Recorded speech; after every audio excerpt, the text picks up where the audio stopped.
Bonjour à tous. Aujourd'hui, nous allons parler du système GNSS. C'est notre première vidéo dans la série de vidéos dédiées à la compréhension du GNSS et ses applications en Afrique. Cette série sera constituée de plus de 7 vidéos et à la fin de ces épisodes, nous verrons surtout comment travailler avec les données GNSS. Dans cette vidéo, nous allons voir ce que c'est le GNSS et la différence par rapport au GPS qui est le GNSS américain. Nous parlons des 4 grandes constellations, le GPS américain, le GLONASS russe, Galileo pour l'Union européenne et Beidou pour la Chine. Nous allons voir comment fonctionne la localisation, surtout grâce au principe de trilatération. Mais nous ferons dans la vidéo suivante, on va principalement parler de la trilatération. Du coup, on va juste passer dessus dans cette vidéo. Nous allons voir pourquoi le GNSS est partout dans l'aviation, dans l'agriculture et surtout dans les smartphones.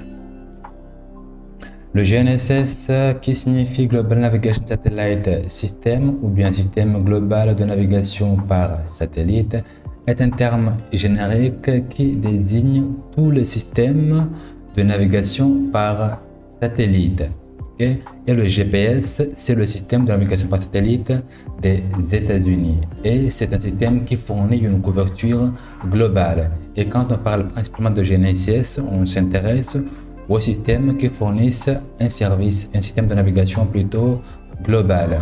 Et on verra également que aujourd'hui plutôt le GNSS, ça parle principalement de ces 4 systèmes-là qui fournissent une couverture globale, mais il y a également aussi d'autres pays comme le Japon et l'Inde qui ont des systèmes de navigation régionales.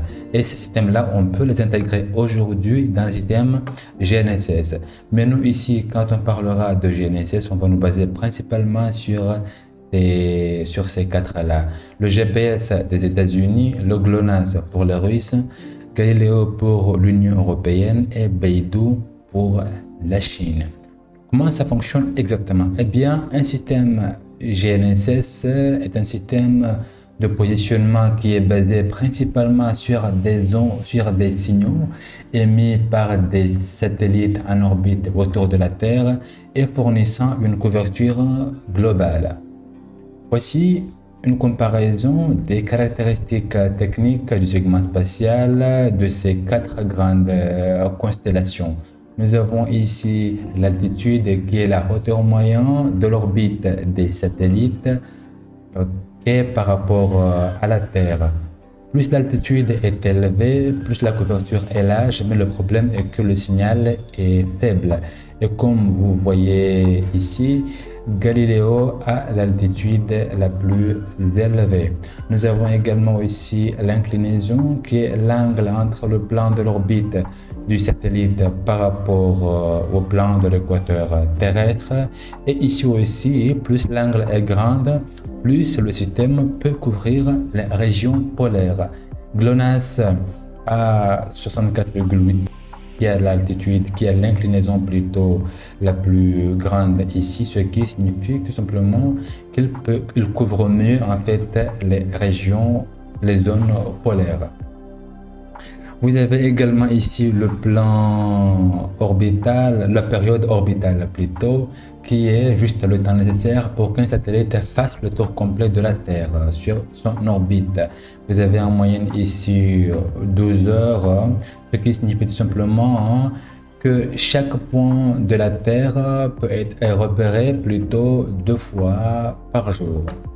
Vous avez également ici le nombre de plans orbitaux qui est le nombre de plans différents par lesquels les satellites tout simplement sont positionnés pour offrir une couverture, une couverture globale. Vous avez même chose, plus on a de plans orbitaux et plus la couverture est globale. Les États-Unis ont 6 plans orbitaux alors que les autres sont à 3. Vous avez le nombre de satellites, ok, opérationnels, ceux qui sont en service et ceux qui est ciblé, ok. Vous avez le GPS qui a 31 satellites. Ici, juste pour rappel, un système GNSS global a besoin au moins de 24 satellites pour offrir une couverture globale. Ok, vous avez aujourd'hui, ce tableau représente les données depuis 2017, hein, mais ici aujourd'hui on est en 2025 par exemple, on va voir que pour l'Union européenne, on a plus de satellites que ce qu'on a ici, les autres ça reste comme ça. Ou bien si vous avez d'autres informations, vous pouvez nous les écrire dans les commentaires. Mais aujourd'hui, le GNSS a 31 satellites en service, il ciblait 31. Comme je l'ai dit, on a besoin de 24 satellites en fait pour une couverture globale. Hein. Okay. Et les autres satellites supplémentaires sont là en réserve, juste au cas où l'un des satellites opérationnels tombe en panne. Okay. Vous avez GLONASS qui a 24 satellites. Je pense que le nombre reste le même aujourd'hui en 2025. Et vous avez Galileo. Par contre, Galileo, lui, a aujourd'hui 32 satellites okay, qui sont en orbite, dont 24 sont opérationnels et les autres soit sont des satellites de test ou bien de réserve. Même chose pour la Chine avec le système Beidou qui est aujourd'hui à 35 satellites. Comme on l'a dit, même chose, on a 24 pour opérationnels et les autres réserves ou bien test, des trucs comme ça. Ok. Et maintenant, comment fonctionne principalement le positionnement avec le système GNSS? Comme je l'avais souligné en haut, c'est basé principalement par une technique qu'on appelle de la trilatération. La trilatération est possible surtout, pour faire de la trilatération, plutôt, on a besoin principalement de 3 satellites pour le positionnement et d'un 4e satellite surtout pour le temps, en termes de temps. Parce que comme je l'ai dit, le système GNSS est basé sur des signaux qui sont des ondes électromagnétiques qui se déplacent à la vitesse de la lumière. Et ce qui se passe, c'est que le signal est émis, supposons je prends un exemple d'un satellite. Un des satellites va envoyer en fait un signal. Dans le signal, on a des messages de navigation qu'on va détailler dans la vidéo suivante. Okay. Dans ce message, nous avons des informations sur l'heure de génération en fait du message et une fois que le message est reçu par le récepteur GNSS qui est au sol, ce récepteur peut décoder en fait le signal et trouver l'heure par laquelle le message a été généré et déterminer en fait le temps de propagation de l'onde. Et connaissant le temps, ok, on peut le temps plutôt et la vitesse, on peut déterminer en fait la distance. Et à partir de ça, en connaissant la distance qui sépare le satellite et le récepteur GNSS et la distance entre le deuxième satellite avec le récepteur GNSS et le troisième, on peut en fait trouver la position du point en fait, du point qu'on veut tout simplement localiser. Mais le problème est que dans les satellites plutôt sont équipés d'horloges atomiques. Ils fournissent en fait un temps précis. Les horloges atomiques sont basées sur les pulsations en fait, de l'atome de césium une fois qu'il est bombardé par des lasers. Et ces satellites et ces horloges plutôt sont bien synchronisées entre les satellites en fait. Parce que tous les satellites sont équipés de ces horloges atomiques. Par contre, le récepteur GNSS qui est au sol, lui est équipé plutôt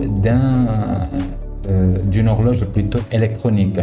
Et ces horloges-là ne sont pas précises que le système GNSS. C'est pourquoi on a besoin du 4e satellite pour gérer en fait le principe. On a besoin plutôt d'un 4e satellite pour la synchronisation en fait du temps. Parce qu'une erreur en seconde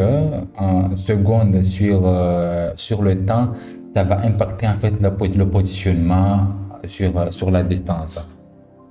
Nous allons voir dans la vidéo suivante tout ça en profondeur.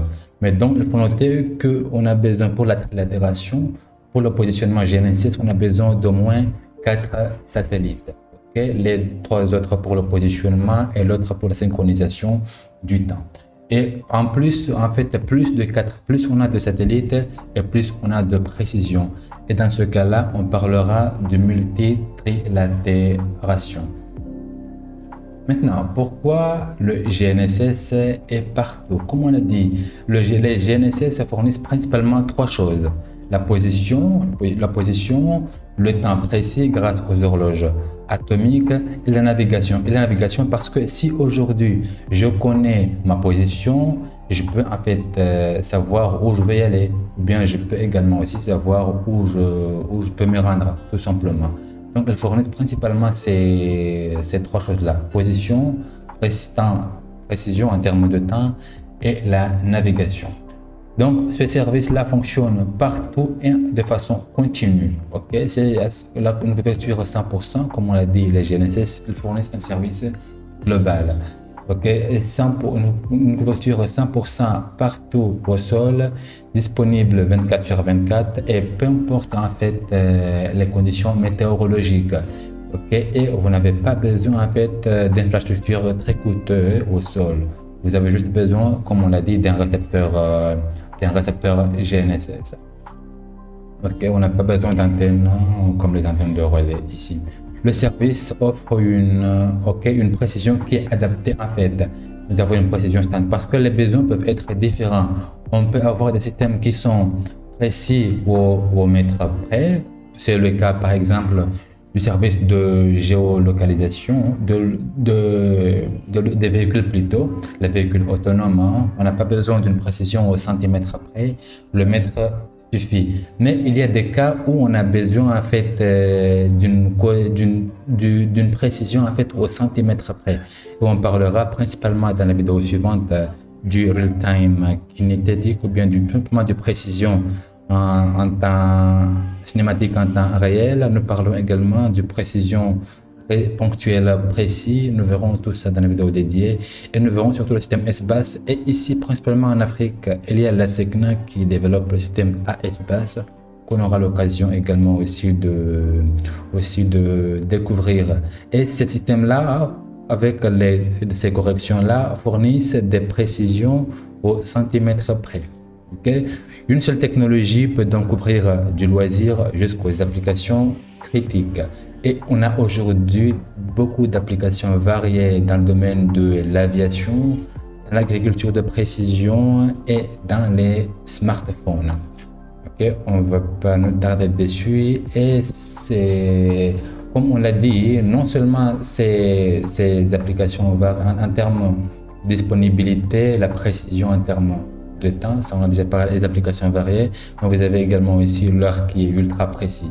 Aujourd'hui, les horloges atomiques fournies en termes de précision, c'est le plus utilisé en termes de précision, en tout cas normalement. Donc les GNSS, grâce aux horloges atomiques embarquées, fournissent un temps précis qui est très important pour la synchronisation sur certains domaines d'application comme dans les réseaux électriques, les réseaux 4G et 5G, les transactions bancaires et les systèmes boursiers. On aura tous ces cas d'application plus loin dans nos séries de vidéos. Et c'est tout pour ces vidéos. J'espère que vous avez maintenant compris les systèmes GNSS et comment ça fonctionne. Et nous parlerons principalement du concept de trilatération dans la prochaine vidéo. N'oubliez pas de laisser vos avis en commentaire.